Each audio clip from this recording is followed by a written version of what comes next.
நான் அந்த 5 மணி நேரம் நிம்மதியாக தூங்கினாதான் அடுத்த நாள் நான் எனர்ஜிக்காக இருக்க முடியும். இல்லை கொசு அடிச்சுட்டு சில பேர் பார்த்தீங்கன்னா பல வருஷம் அங்கே நைட்டு தூங்கும்போது அடிச்சுட்டு அந்த கொசு அடிச்சுட்டு இது பண்ணிட்டு அதனால தாங்க நீங்கள் நிம்மதியாகவே இல்லைங்க. எல்லாத்தையும் அடிச்சுட்டு எனக்கு பின்னால் ஒரே ஒரு ஜன்னல் திறந்து இருந்தால் காற்று உள்ளே வராது. ஏன்னா ஏற்கனவே உள்ள காற்று இருக்கா, காற்றின் தத்துவத்தை புரிஞ்சுக்குங்க. ஏற்கனவே காற்று இருக்குது, ஒரு ஜன்னல் திறக்கிறீங்க, காற்று என்ன ஒன்று புது காற்று வந்து அழுத்தம் மிஞ்சி 2 அடிக்கு வரும், திரும்பி போயிருங்க. நான் தான் ஃபேன் போட்டுக்கிறேன், காத்தோட்டம் இருக்கல அப்படிங்கிறாங்க. புரிஞ்சுக்குங்க, நான் சொல்கிறது ஏர் சர்க்குலேஷன், இது வந்து ஏர் ரொட்டேஷன். 2 வித்தியாசம் இருக்குது.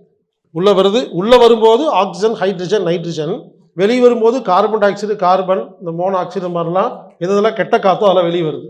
அடைச்சு ரூமில் படுத்தாலே குணமாகாதுன்னு சொல்கிறேனே, அடைச்சு ரூமில் கொசுவத்தி பற்ற வச்சுட்டு தூங்கினா வாழ்க வளமுடன், வாழ்க வளமுடன்.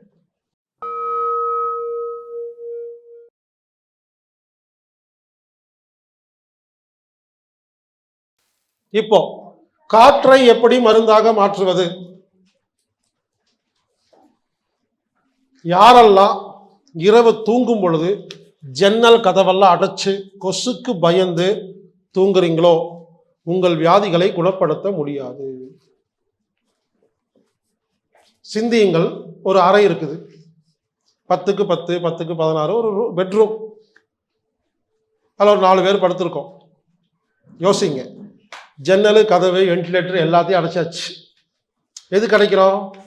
ஒன்று கொசு வரும், இல்லை குளிர் வரும், இல்லை திருட வருவான். இந்த 3 தான் காரணம். புரிந்து கொள்ளுங்கள். ஒரு அறை இருக்கு இல்லையா, ஒரு அறையில் எல்லா ஜன்னலுக்கு அடைச்சிட்டா நமது மூக்கு இருக்கு இல்லைங்களா, அதில் ஒரு நிமிஷத்துக்கு 8 லிட்டர் காற்று உள்ளே போகுது, 8 லிட்டர் காற்று வெளியே வருது. ஒரு மனிதனுக்கு ஒரு நிமிஷத்துக்கு எவ்வளோ காற்று வேணுங்க? 8 லிட்டர். நீங்களே கணக்கு யோசிங்களேன். ஒரு பெட்ரூம்குள்ளே எவ்வளோ காற்று இருக்கும்? உள்ளே வருது, வெளியே போகுது, உள்ளே வருது. உள்ளே வரும்போது ஆக்சிஜன், ஹைட்ரஜன், நைட்ரஜன், வெளியே வரும்போது கார்பன் டை ஆக்சைடு, கார்பன், இந்த மோனாக்சைடு மாதிரிலாம் எதெல்லாம் கெட்ட காற்றோ அதெல்லாம் வெளியே வருது. இப்போ சொல்லுங்கள், ரூமில் நம்ம படுத்திருந்தா அரை மணி நேரம் மட்டும்தான், அடைச்ச ரூமில் படுத்திருந்தீங்கன்னா ஒரு 1/2 hour மட்டும்தான் நல்ல காற்று உள்ளே போகும். 1/2 hourல நாம விட்ட கெட்ட காற்று ரூமெல்லாம் இருக்கும்.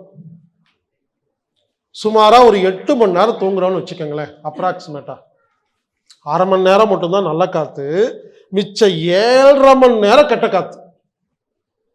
அப்போ நமக்கு 7.5 நாட்டு சனி பிடிக்குமா பிடிக்காது?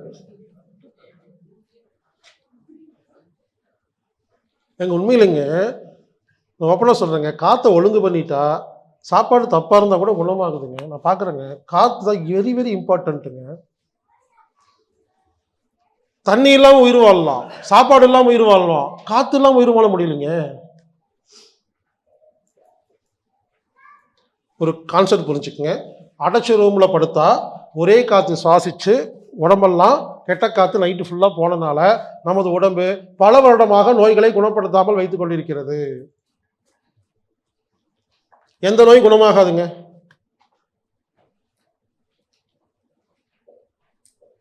ஏங்க புரிஞ்சுதுங்களா?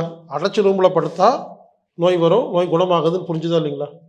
அடைச்ச ரூமில் படுத்தாலே குணமாகாதுன்னு சொல்கிறேனே, அடைச்ச ரூமில் கொசுவத்தி பற்ற வச்சுட்டு தூங்கினா வாழ்க வளமுடன், வாழ்க வளமுடன். சிந்தியுங்கள். கொசுவத்திலேருந்து வர வாசம் மனுஷனுக்கு நல்லதா கெட்டதா? கெட்டது. கொசுக்கு கெட்டதுன்னா நமக்கும் கெட்டது. கொசுக்கு விஷம்னா நமக்கும் தான் விஷம். கொசுக்கு விஷம்னா நமக்கு என்ன பாயாசமா? யோசிங்க. கொசு சின்ன கொசு அன்னைக்கே செத்துடுது, நாம கொஞ்சம் பெரிய கொசு கொஞ்சம் லேட் ஆகும். ஏங்க விஷம் தானேங்க. விஷத்தை நாமளே காசு வாங்கிட்டு பற்ற வச்சுட்டு இவ்வளோ யோசிச்சு பாருங்க. நிறைய படித்தவங்க அறிவு இருக்கிறவங்க கூட அவங்க வீட்டில் கொசு ஊற்றி பற்ற வச்சுட்டு தூங்குறாங்க. கொசுக்கு ஓகேங்க, அது நம்ம மூக்கில் போகும்னு அடிப்படை யோசிக்க வேண்டாம். இனிமேல் கொசுவத்தியெல்லாம் பற்ற வைக்காதீங்க. அந்த கொசுவத்தி இருக்கு இல்லைங்களா, வட்ட வட்டமாக பற்ற வைக்காதீங்க, கடிச்சு சாப்பிட்டு படுத்துருங்க. 2 ஒரே எஃபெக்ட் தான். பற்ற வச்சா காத்தா மாதிரி மூக்கு வழியாக உள்ளே போய் லங்ஸ் தங்குது, சாப்பிட்டா வயிற்றுக்கு, அவ்வளோ 2 ஒரே எஃபெக்ட் தான். இங்கே பாருங்க, இப்போ இருந்து நைட்டு தூங்கும் பொழுது காத்தோட்டமான இடத்துல படுக்கணும். அப்படின்னு சொன்ன சில பேர் சொல்கிறாங்க, நான் தான் ஃபேன் போட்டுக்கிறேன் காத்தோட்டம் இருக்கல அப்படிங்கிறாங்க. புரிஞ்சுக்குங்க, நான் சொல்கிறது ஏர் சர்க்குலேஷன், இது ஏர் ரொட்டேஷன், ரெண்டு வித்தியாசம் இருக்குது. அதாவதுங்க, புது காற்று உள்ளே பழைய காற்று வெளியே போனாதான் ஏர் சர்க்குலேஷன். நான் சொல்கிறது காற்று மேலே அடிக்கிறத சொல்லலை, புது காற்று உள்ளே வரணும், பழைய காற்று வெளியே தான் கான்செப்ட். இருக்கிற காற்றை சுற்றி விட்டா அது மறுபடியும் அதே கார்பன் டை ஆக்சைடை சுற்றி விடும். அப்போ என்ன பண்ணணும்? இனிமேல் நம்ம நைட்டு தூங்கும் பொழுது பெட்ரூமில் கான்செப்ட் எவ்வளோதாங்க, நீங்கள் எந்த கதவை எந்த ஜன்னலை திறந்து வைக்கிறீங்க அதெல்லாம் முக்கியம் இல்லை, கான்செப்ட் ஒர்க் வருதா? புது காற்று உள்ளே வரணும், பழைய காற்று வெளியே போனால் மூக்குக்கு புதுசாக காற்று கொடுத்தா எல்லா வியாதி குணமாகும். கோடி ரூபாய் கொடுத்தாலும் கிடைக்காத மருந்து காற்று. அப்ப என்ன பண்ணணும்? புரிஞ்சுக்குங்க, நைட்டு தூங்கும் பொழுது ஜன்னலை திறந்து வச்சு தூங்கணும். உடனே அடுத்த கேள்வி என்ன தெரியுமா?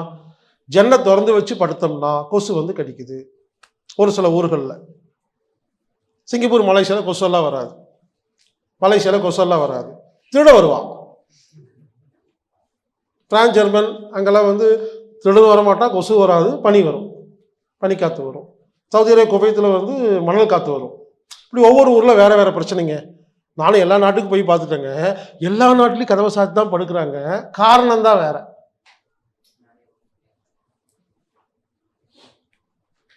அப்போ என்ன பண்ணணும்? சிந்திக்கணுங்க. ஒன்றும் இல்லைங்க, உங்களுக்கு பிரச்சனை இருக்குன்னா அப்போ ஜன்னலில் கொசு வலை அடித்தா கொசு வராது. இல்லை திருட வருவான்னா கம்பி வலை அடிங்க. ஆக மொத்தம் நீங்கள் புரிஞ்சுக்குங்க, என்னமோ பண்ணுங்க, புதுக்காற்றை சுவாசிக்கணுங்க.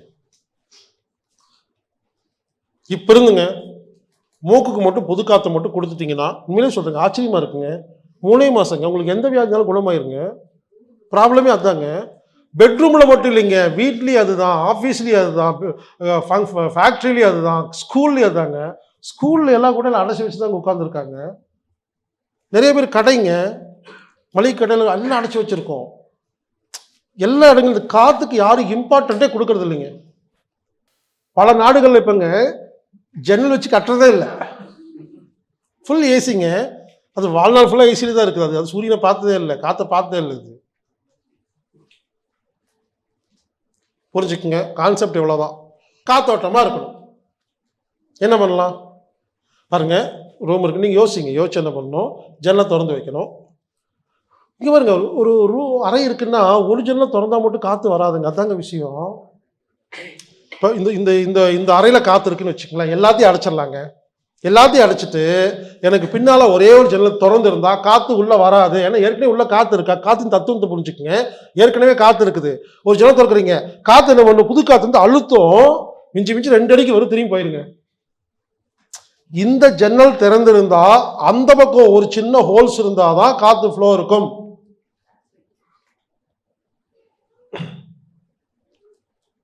என்ன பண்ணுவீங்களோ தெரியாதுங்க, வீட்டை உடைப்பீங்களோ, கதவை உடைப்பீங்களோ, இல்லை வீட்டை மாற்றுவீங்களோ, ஆக மொத்தம் கான்செப்ட் இனிமேல் நைட்டு தூங்கும் பொழுது ஒரு பக்கம் காற்று உள்ளே வரணும், ஒரு பக்கம் வெளியே போகணுங்க.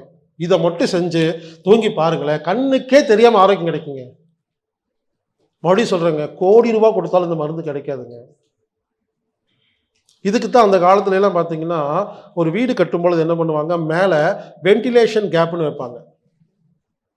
ஒரு செவ்வகமாக இருக்கும், சின்னதாக இருக்கும், 4 பக்கம் எல்லா இடத்துலையுமே இருக்கும். இப்போ அது யாரும் கட்டுறதில்லை. அப்படி ஏற்கனவே இருந்தாலும் செங்கல் வச்சு அடைச்சிடுறாங்க. கேட்டால் பல்லி வரும், எலி வரும், பாம்பெல்லாம் வந்துடும் பயப்பட்டு.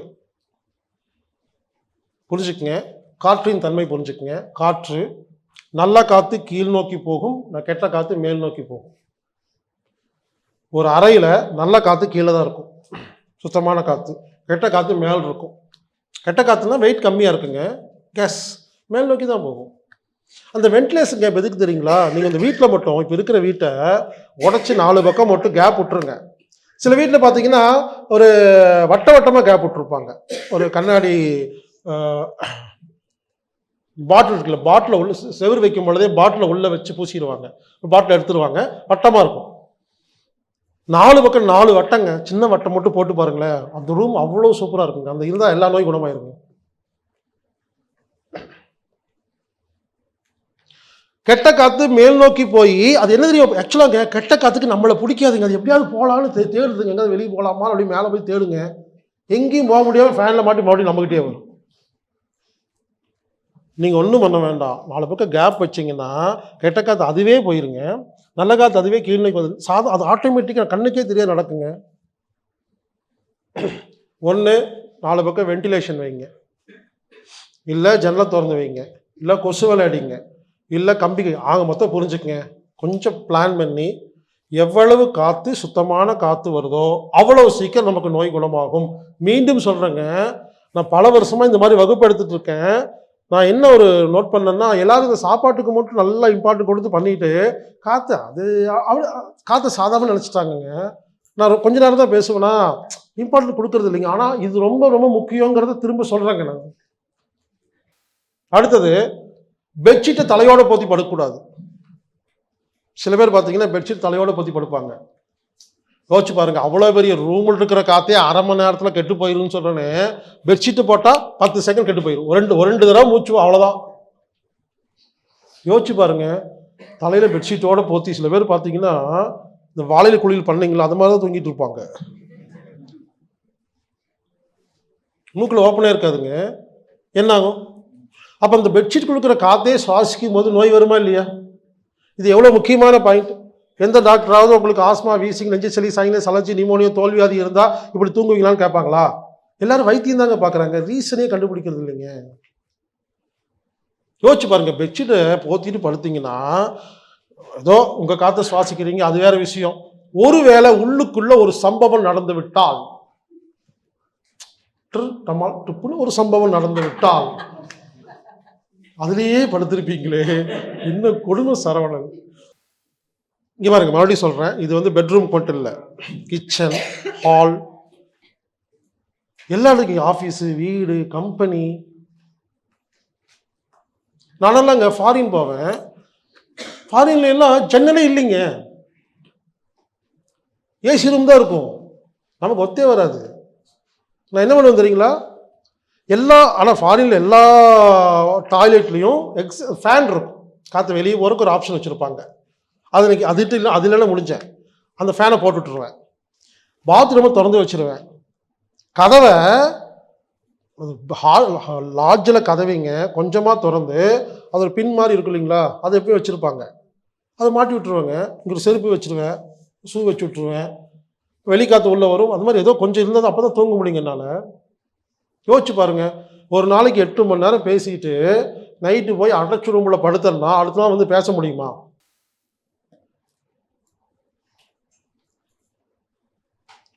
காரில் அப்படிதாங்க, கார்லேயே அப்படிதான். காரில் போகும்போது ஃபுல்லாக எல்லோரும் என்ன பண்ணுறோம்னா கார் கண்ணாடியெல்லாம் க்ளோஸ் பண்ணிட்டு ஏசி போட்டு போகிறோம், அது ஒரே காற்றுல சுவாசிச்சுட்டு இருக்கோம்.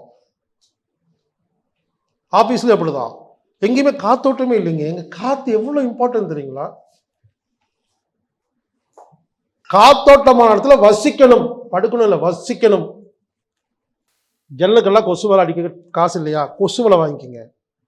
கொசு வலையை 4 பக்கம் கயிறு போட்டு கட்டுங்க, உள்ளே போய் படுத்துருங்க. கொசு வீட்டுக்குள்ளே வரும், ஆனால் உங்களை கடிக்க முடியாதே. அதுக்குள்ளே எவ்வளோ டெக்னிக் இருக்குது தெரியுமா? நீங்கள் யோசிக்கலாம், கொசு வலையில் இவ்வளோ விஷயமா? நான் சொல்கிறேன் பாருங்க, நான் அப்படி தான் பண்ணுவாங்க. நான் எப்பவுமே கொசு வலை வச்சுருப்பேன், காரில் வச்சுருப்பேன். நான் கார்லேயே சுற்றுற ஆள், எல்லாமே வச்சுருப்பேங்க. தண்ணியை சூடு பண்ணுறது, நாட்டு சக்கரை, எண்ணெய், இட்லி பொடி, ஃப்ளாஸ்க்கு, டம்ளரு, தட்டு, ஸ்பூனு, பெட்ஷீட்டு, தலைகாணி எல்லாமே இருக்குங்க அதில். ஆமாம், ஒரு வீடு தான், கொசு வலை இருக்கும், 4 பேர் கயிறு இருக்கும். எங்கே போனால் கொசு கடிக்குதுங்க. தமிழ்நாட்டில் எங்கேயுமே எந்த வீட்டுக்கு எந்த ஊருக்கு நம்பி போக முடியல. அப்படியே சும்மா இல்லை, அப்படியே வருதுக்கு படையை எடுத்துட்டு. எந்த வீட்டுக்கு நீங்கள் கூட்டி போய் தங்க வச்சாலும், எந்த லாட்ஜு தங்க வச்சாலும், ஓகே பாய் குட் நைட் சொல்லிட்டு என்ன பண்ணணும்னா அப்படியே பார்ப்பேன். 4 பக்கம் எங்காவது கயிறு பிடிச்சி கட்டுவேன். அவனுக்கு இருக்கிற இடத்த எங்கே கட்டிட வேண்டியது தான், கட்டிட்டு உள்ளே போய் படுத்துக்க வேண்டியது தான். எவ்வளோ ரூல்ஸ் தெரியுங்களா? கொசு வலைக்குள்ளே போகிறதுக்கு முன்னாலேயே யூரின்லாம் போயிட்டு வந்துடணும். ஏன் நம்ம நடுவில் வெளியே போயிட்டு உள்ளே வந்தீங்கன்னா அப்போ 4 பூந்துடும். நான் என்ன பண்ணுவேன், கொசு வலைக்குள்ளே போகிறதுக்கு முன்னாலேயே செல்ஃபோனு, சார்ஜரு, குட்டி ஃபேனு, ஃப்ளாஸ்க்கு, டம்ளரு எல்லாம், பேனா, பென்சில் எல்லாம் வேணுங்கிறதெல்லாம் உள்ளே வச்சுக்கிட்டு அப்படியே என்ன பண்ணுவேன்னா அந்த பக்கம் நின்றுருப்பேன். என்னை சுற்றி கொசு இருக்கும், குடுகுடும் அப்படி இப்படி ஓடி போய் குடுகுடும் உள்ளே பூந்துருவேன். அப்புறம் அந்த கொசுவலை வாங்கும்போது கீழே வந்து காடா துணி வச்சது தான் வாங்குவேன், நல்லா காட்டனில். மிஞ்சி மிஞ்சி போனால் 1000 ரூபா வரும், 750 ரூபா வரும். சும்மா இந்த பிளாஸ்டிக் நைலான்லாம் வாங்கக்கூடாது. காட்டனில் கீழே இந்த காடா துணி வச்சு தைச்ச நல்லா பெருசா 6க்கு 6 6 பெருசாக வாங்கினீங்க. சில ரொம்ப குட்டியாக வாங்கிக்கிறீங்க, அது ஓரம் நின்று அது ஓரமாக வந்து கடிச்சிட்டு போயிடுது. நல்லா அகலமாக வாங்கிட்டுங்க, உள்ளே போய் பாய் பெட்ஷீட் தலைகாணி இந்த இதெல்லாம் வைக்கிறேன்ல, அது பேக் பண்ணுங்க. கீழே சின்ன கேப் இருந்தால் வந்துடும். எவ்வளோ மெனக்கெடும் தெரியுங்களா? எனக்கு தூக்கம் இம்பார்ட்டண்ட்டுங்க. நான் 5 மணி நேரம் நிம்மதியாக தூங்கினாதான் அடுத்த நாள் நான் எனர்ஜிக்காக இருக்க முடியும். இல்லை கொசு அடிச்சுட்டு சில பேர் பார்த்தீங்கன்னா பல வருஷமாங்க நைட்டு தூங்கும்போது அடிச்சுட்டு அந்த கொசு அடிச்சுட்டு இது பண்ணிட்டு, அதனால தாங்க நீங்கள் நிம்மதியாகவே இல்லைங்க. நானும் பார்க்குறேன் நிறைய பேருங்க அந்த கொசு கடிக்குதுன்னு கூட தெரியலிங்க. 15 வருஷமாக வீட்டில் படுத்துருக்காங்க, கொசு கடிக்குது, அடிக்கிறாங்க, படுக்கிறாங்க, எந்திரிக்கிறாங்க, அடிக்கிறாங்க, கொசு வச்சு இது பண்ணி அது நைட் நிம்மதியாக தூங்குறீங்களா? அந்த கொசுனால நிம்மதியாக தூங்குறீங்களா? அதுக்கு ஒரு ஏற்பாடு பண்ணலாமா இல்லையா? நம்ம எவ்வளோ டெக்னாலஜி கண்டுபிடிச்சிட்டோம், அந்த கொசுக்கு ஒன்று பண்ணால் முடிஞ்சது இல்லையா?